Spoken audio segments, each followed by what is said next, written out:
Graças a Mao Tse-tung, o canibalismo se tornou generalizado na China e a miséria chegou a matar mais de 45 milhões de pessoas. Este é o Visão Libertária, sua fonte de informações descentralizadas e distribuídas. Esse artigo foi escrito por historiador libertário, revisado e narrado por Coreia com K. Mao Tse-tung, um dos piores ditadores da história da China, fez exatamente o que Karl Marx e Friedrich Engels defendiam em seus manifestos: a abolição da propriedade privada, a estatização e coletivização forçada das terras agrícolas, a segregação social entre revolucionários e inimigos da Revolução Socialista, o ataque às instituições consideradas burguesas como a família e um planejamento central implementado com mãos de ferro e muita insanidade, que ocasionou dezenas de milhões de mortes por fome e repressão estatal. Esse foi o maior êxito do socialismo, que de fato funcionou muito bem nas terras chinesas. Ainda hoje, é triste saber que inúmeros professores esquerdistas que defendiam as ideias marxistas sequer citam o genocídio promovido por Mao e seus asseclas. Seu governo de caráter totalitário colocou filhos contra pais e alunos contra professores, numa das mais mortíferas revoluções políticas da história humana. As estimativas de mortos pelas políticas socialistas de Mao chegam a incríveis 70 milhões de pessoas. Só para se ter um parâmetro, se compararmos as mortes na China com os massacres que Hitler orquestrou no Holocausto na Europa, os nazistas perdem feio. As estimativas dos extermínios em massa perpetrados pelos nazistas estão na casa dos 6 milhões. Claro, isso sem contar com a Segunda Guerra Mundial, que não foi apenas um massacre do Estado alemão, mas um massacre geral comandado por vários governos, desde a Itália fascista, o Japão, a União Soviética, os Estados Unidos, este, inclusive, que soltou 2 bombas atômicas nas maiores cidades japonesas, além de outros. Mao Tse-tung nasceu em 26 de dezembro de 1893, um dia após o Natal, na cidade de Shaoshan. Apesar da data próxima ao que conhecemos como nascimento de Jesus Cristo, Mao certamente foi um verdadeiro anticristo na Terra. Alguns dos relatos biográficos sobre o ditador dizem que Mao nasceu em família de camponeses, tendo uma infância bastante pobre. No entanto, outros relatam que seu pai, Mao Yiqian, era um fazendeiro rico. Algumas referências ainda revelam que Mao teria vivido numa família feliz e harmoniosa, com pais atenciosos e protetores. Porém, outras histórias dizem que seu pai era um homem bruto e violento que chegava a espancar seus parentes. É estranho essas diferenças nos relatos, já que é bem provável que o ditador pode ter coagido alguns biógrafos e historiadores a falarem o que ele desejava. Então, não se pode acreditar piamente em nada do que é dito, já que todas as histórias são incertas. Mao se dedicou aos estudos, se tornando professor de formação. Mais tarde,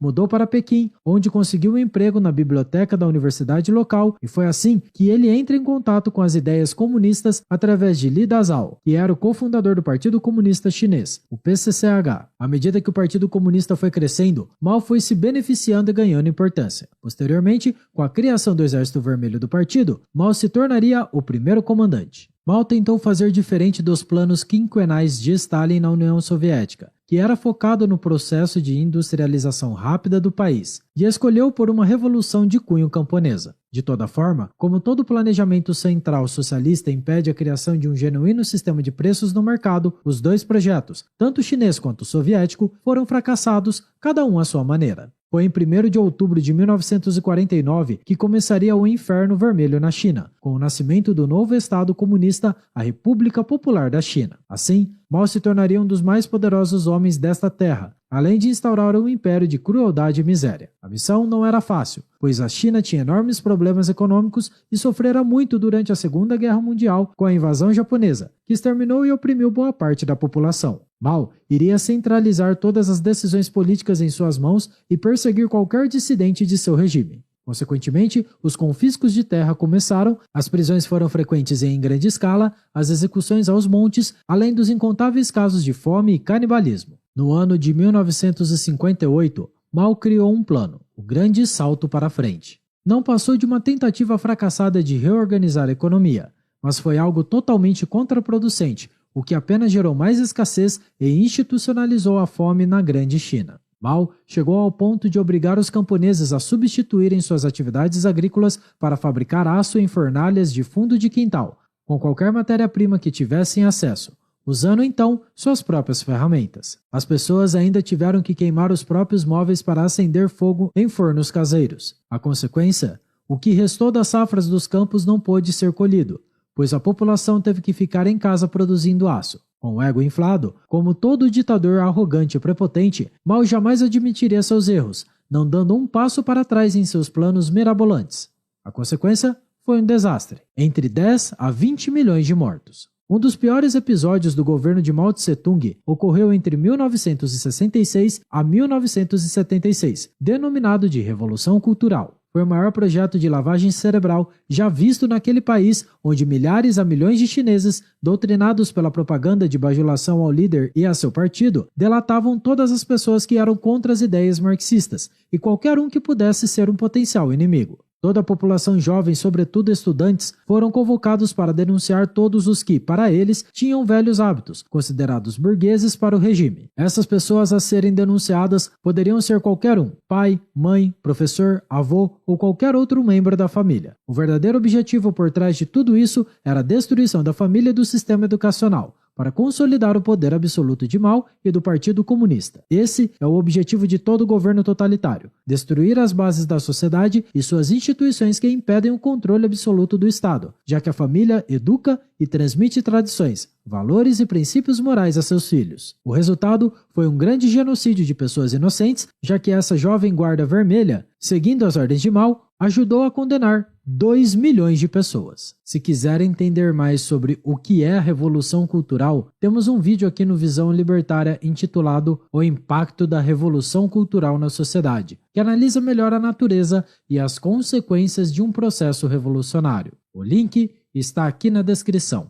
Agora, após a introdução ao governo de Mao e suas principais políticas, revelemos o plano mais idiota do ditador comunista. O grande salto para frente, citado anteriormente, levou as pessoas a matar milhões de pardais, se tornando um dos episódios mais estranhos da história chinesa, expondo ao ridículo a ideia de planejamento econômico centralizado. É importante explicar aqui que a China, em fins dos anos 1950, sob o governo de Mao, ainda era um país essencialmente agrário, com falta de infraestrutura de saneamento básico, problemas climáticos como secas e enchentes, miséria generalizada e a dependência da produção agrícola local era uma realidade. Assim, qualquer tipo de problema sério nas colheitas teria consequências devastadoras como fome generalizada. Existiam pragas que prejudicavam a produção agrícola, o que fez o governo lançar o plano de eliminá-las. Essas pragas, vistas como grandes inimigas dos planos de Mao para o crescimento econômico, eram os mosquitos que transmitiam a malária, os ratos que transmitiam a peste bubônica, as moscas que também transmitiam doenças e os pardais, estes que se alimentavam das sementes, frutas e grãos, causando perdas de colheitas, o que prejudicava o camponês trabalhador. Tão logo começou o plano de eliminar com os pardais, foram formadas as equipes sanitárias compostas por camponeses que agrupavam em volta das árvores onde os pardais ficavam. A ideia era fragilizar os bichinhos para que eles caíssem no chão. Então, os chineses batiam panelas em volta das árvores para assustar e cansar os pardais, que, enfim,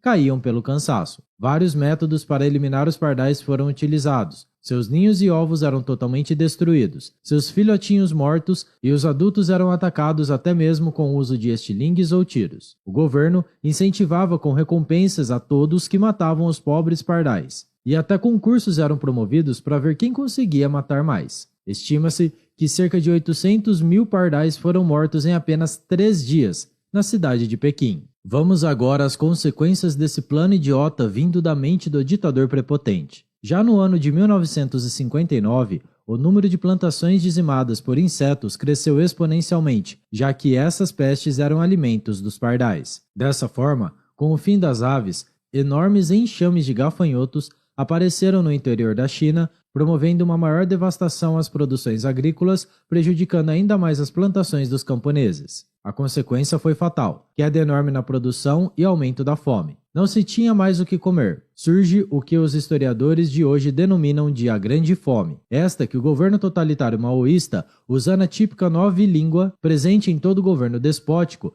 chamou de 3 anos de período difícil. Isso enquanto milhões morriam de inanição e muitos se alimentavam de outros seres humanos por questões de sobrevivência. Sobre a Grande Fome na China, recomendamos o livro intitulado A Grande Fome de Mao, do autor Frank D. Cotter.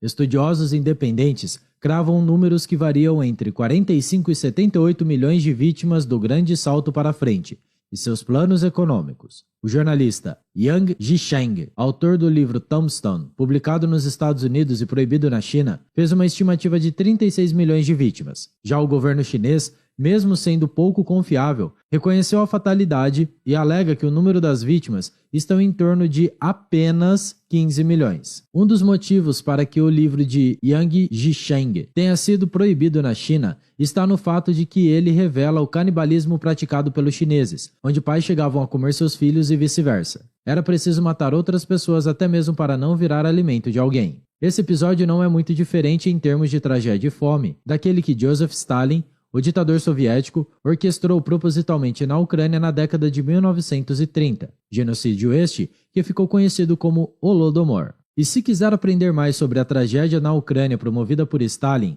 assista o vídeo intitulado A Sombra de Stalin retrata o horror do Estado soviético, aqui no Visão Libertária, link na descrição. Yang Jisheng detalha todo o horror do canibalismo na China. Citação: as pessoas morriam e a família não enterrava, porque ainda podiam receber suas cotas de comida. Mantinham os corpos na cama e os cobriam, e os cadáveres eram comidos por ratos. As pessoas comiam cadáveres e lutavam pelos corpos. Em Gansu, eles matavam pessoas de fora. As pessoas me disseram que estranhos passavam e os matavam e comiam, e eles comiam seus próprios filhos. Fim da citação. Alguns esquerdistas e relativistas morais podem achar que Mao não tinha conhecimento do que estava acontecendo, ou se lamentarem ser uma tragédia não prevista. No entanto, a grande verdade é que enquanto dezenas de milhares de chineses morriam de fome e se alimentavam de seus parentes, milhares de sementes e grãos que eram destinados pelo governo para cumprir as metas de exportação do país lotavam os armazéns gigantescos, tudo sob o silêncio do governo totalitário. Ainda assim,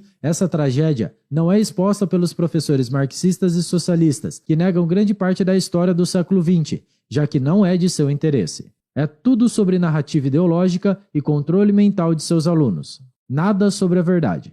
Por isso, preferem negar a realidade para viver em suas bolhas ilusórias de mentiras e devaneios. A realidade é a melhor inimiga dos comunistas e socialistas. O maoísmo, como o marxismo e o progressismo, se tornou uma religião. Nada poderia ser questionado e o líder era ainda usado e visto como infalível. Tudo era permitido desde que levasse à utopia igualitária. Para Mao, tudo era mero recurso a ser utilizado pelo Estado, enquanto se culpava o capitalismo pelos problemas econômicos e sociais, e a tragédia na China, a opressão e o genocídio eram ignorados. Uma coisa interessante de se constatar: atualmente na China, o pardal se tornou uma espécie protegida pelo governo. Caçar e consumir pardal é considerado um crime grave, caso algum cidadão matar mais de 20 desse pássaro. Um caso notório saiu na mídia em 2017. Um homem chamado Wang foi preso na província de Zhejiang após ter matado cerca de 44 pardais. Ele estaria com fome, sendo compreensível num governo socialista e autoritário, e após andar por um campo cheio de pardais, ele teria usado uma rede para matá-los. Em outro episódio, cerca de 36 pessoas foram presas em Pequim por estarem vendendo pardais, incluindo também proprietários de restaurante que tinham a iguaria no cardápio. O economista austríaco Friedrich Hayek já dizia que o conhecimento sempre está disperso na sociedade, sendo impossível o planejamento central eficiente feito por uma pequena casta de políticos e burocratas, mesmo que suas narrativas sejam bem intencionadas. E considerando as grandes e complexas sociedades do mundo inteiro, com dezenas e centenas de milhões de habitantes, é extremamente impossível que um ditador ou um grupo de políticos consiga ter acesso a tanta informação dispersa a ponto de ter êxito em planejar e reorganizar a economia de forma inteligente e eficaz. A economia é feita por todos os que participam dela, e só o indivíduo para saber o que ele precisa e em qual momento. Além de que, empreender é sobre inovar e buscar boas soluções que atendam às demandas das pessoas, além de criar facilidades, algo que o governo nunca terá o incentivo de fazer, já que se beneficia do parasitismo, da burocracia e da corrupção. Obrigado pela sua audiência. Se você gostou e só se você gostou desse vídeo, clique no ícone de curtir abaixo e compartilhe em sua rede social. Agora, se deseja ser notificado de outros vídeos, inscreva-se aqui no canal e depois clique no ícone da campainha. Escreva artigos você também. Acesse visãolibertaria.com. Até a próxima e tchau, obrigado.